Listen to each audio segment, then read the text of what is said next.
de l'autre côté, je cite toujours les IEF de Dagana, Podor et Bété pour leur rigueur, pour la détermination, pour le sérieux dans le travail. Et ils n'ont pas manqué de constater cela. Partout où nous sommes passés, c'est vraiment un travail très organisé que nous avons trouvé sur place. Des acteurs très engagés, mais aussi des formateurs émérites qui maîtrisent bien. Vous avez fini de parler des aptitudes et attitudes dans mon coach. Je crois savoir que vous avez insisté sur la compétence. Pour pouvoir coacher votre enseignant, il faudrait en savoir un peu plus que lui sur les éléments de didactique. Sinon, le coaching irait dans tous les sens. N'est-ce pas? Et même ces directeurs formateurs-là, s'ils n'étaient pas à la hauteur, vous serez les premiers à le dire. Vraiment, on est sorti de la session de formation, mais j'avoue qu'on n'a pas appris grand-chose. Ça, vous ne le direz pas. Parce que ces hommes-là, nous les avons pas. Des gens très compétents qui déploient dans un autre pays, ils pourraient être appelés experts. Et même, pas eux, mais vous, si on vous amène ailleurs, vous pouvez dérouler toutes ces masses-là relatives au coaching. Chacun de vous peut porter ça et expliquer ça clairement. Mais une chose est de théoriser, de bien théoriser. Une autre est de mettre en pratique. Ceux-là ont besoin que vous alliez sur le terrain et que des feedbacks soient retournés au niveau de l'IEF. Parce que tant que vous ne mettez pas en œuvre, n'est-ce pas, vos acquis, vous ne pourrez pas savoir comment le programme se comporte dans les classes. Et nous avons besoin de ce feedback-là.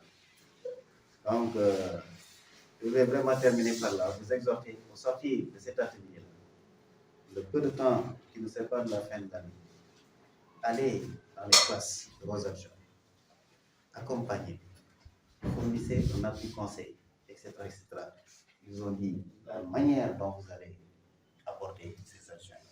Comme le reste, aussi, nous autres inspecteurs avons fini par comprendre qu'il nous faut changer de posture et que par conséquent, l'heure n'est plus à l'intimidation, etc., du tout. Mais l'heure est à la mise en confiance, à la mise à l'aise. Qu'il soit coaché ou candidat, il faut le mettre à l'aise. Qu'il puisse jouir vraiment de toutes ses facultés intellectuelles. Sans quoi, nous sommes dans une évaluation dans laquelle, dès le départ, il y a un biais. Parce que nous sous-titrons dans le test. À quoi bon les titres qui ne peuvent pas être évaluer? Ça n'a pas de sens.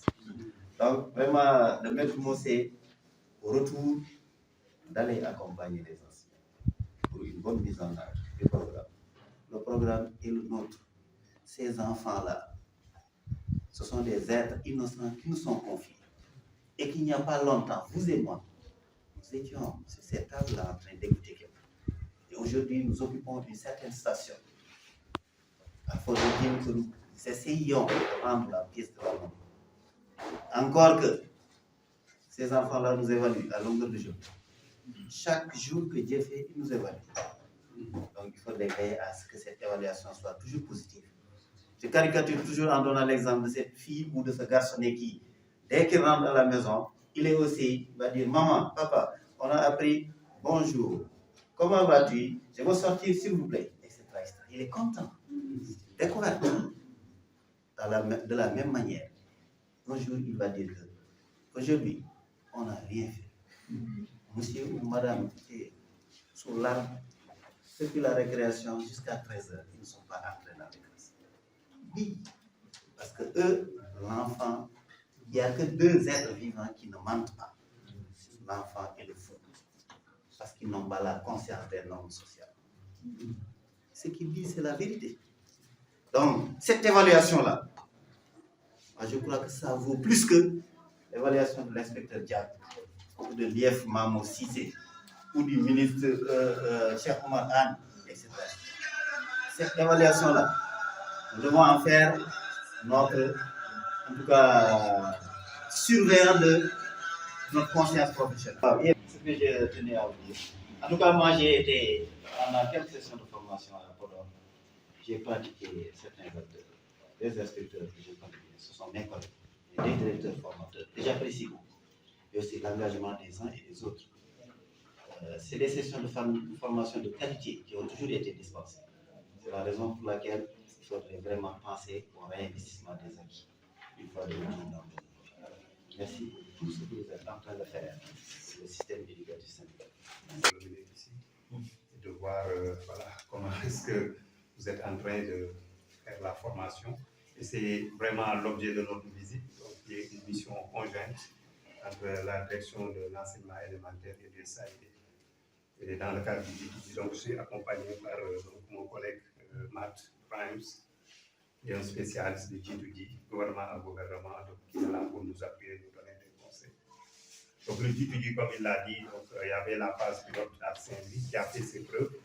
Et c'est sur la base de ces succès que l'USAID, le gouvernement américain et donc l'État du Sénégal ont dit qu'il est nécessaire de conjuguer ensemble les efforts pour continuer donc, à étendre cette expérience réussie dans les 6 régions. C'était les 6 régions de NPT, vous connaissez l'équipe pour tous. Donc c'est ces résultats-là qui nous ont poussé aujourd'hui à dire que, ok, on va s'inspirer beaucoup des expériences réussies de NPT comme le coaching. Je pense que vous en avez bénéficié lorsque Saint-Louis était une région pilote. Donc, comme je l'ai dit partout, ce n'est pas une formation de trop, c'est juste un renforcement qui est là, comme on dit, un recyclage, hein, si je peux dire ça. Et pour certains, bon, je pense qu'ils auront l'occasion aussi de découvrir c'est quoi le coaching. Bien sûr, vous avez tous l'habitude d'être des coachs, vous êtes tous des coachs, mais on est là juste pour vous orienter un peu, vous donner quelques rudiments pour que vous puissiez donc mener à bien votre mission. Et je l'ai dit, l'inspecteur Diouf l'a dit également, votre mission première, on le sait, au-delà de tout, c'est l'encadrement. Parce que l'inspecteur n'a pas ce temps, il ne peut pas aller dans chaque école faire un encadrement, ce n'est pas possible. Et comme le disent les textes, le premier conseil pédagogique de l'enseignant, c'est le directeur. Donc, je me réjouis également de ce dispositif de binôme entre inspecteur et directeur, qui a déjà fait ses preuves. Et c'est la raison pour laquelle, comme on dit, on ne change pas un cheval qui gagne. On a reconduit donc ce même format et nous sommes espérés qu'on aura vraiment des résultats escomptés. Donc, moi, je vous rassure, hein, vous avez devant vous des directeurs responsables qui sont vraiment très réceptifs à la formation. Et donc, vous rassurez et vous diront que ce sont des gens qui vont appliquer à la lettre. Donc, ils y sont déjà. Parce que pratiquement la majeure partie vont suivre la formation. C'est un renforcement, mais quand même, ils le font avec beaucoup de responsabilité. Donc, ceci aussi est possible grâce, comme vous l'avez dit, aux directeurs formés. Vraiment, nous sommes capables de donner la bonne information à ces directeurs-là. Donc, je pense que vraiment, ça ne sera pas difficile. C'est juste, comme vous l'avez dit, une application pour améliorer, comme il l'a dit, les pratiques de classe au bénéfice des enfants. Ça aussi, c'est important parce que ce que nous faisons, vraiment, in fine, c'est pour que l'enfant puisse vraiment apprendre et apprendre aussi correctement. Donc, vraiment, ce sont les quelques mots que j'avais à placer pour ne pas abuser de votre temps. Donc, si précieux, vous allez venir jusqu'à maintenant. Nous vous remercions et vous souhaitons vraiment un bon vent. Donc, merci encore d'avoir choisi Fanaï comme témoin pour l'IEF de Podor. Donc, c'est un plaisir vraiment de rendre compte à l'IEF, Inch'Allah, de votre passage. Et vraiment, je vous souhaite une bonne route. Merci beaucoup. Merci beaucoup. Merci. Allez,